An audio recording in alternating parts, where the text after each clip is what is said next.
Scène douloureuse devant l'EHPAD Rothschild à Paris.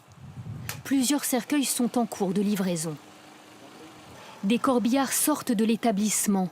Le dernier bilan officiel fait état de 16 morts à la Fondation Rothschild. François Solaire, 88 ans, est l'une des toutes premières victimes. Sa fille n'a pas pu le voir avant son décès.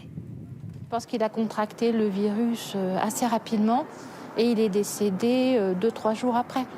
Donc ça a été vraiment très très rapide et très fulgurant. Ça faisait 15 jours en fait qu'on ne l'avait pas vu, donc c'est plutôt le deuil qui est un peu compliqué à prendre.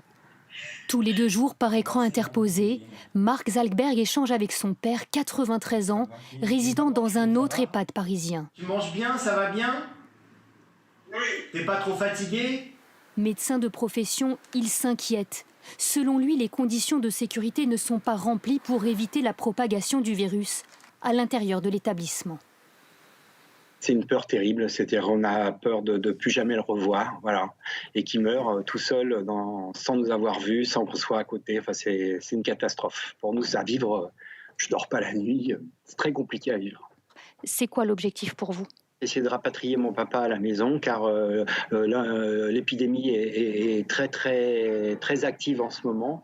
Et donc, je pense que si on perd du temps, il risque d'être dans l'EHPAD avec les premiers cas et on ne le sauvera pas. Céline Gillet pourrait-elle aussi envisager de faire sortir sa grand-mère de l'EHPAD où elle réside ? Elle lance un cri d'alerte aux autorités.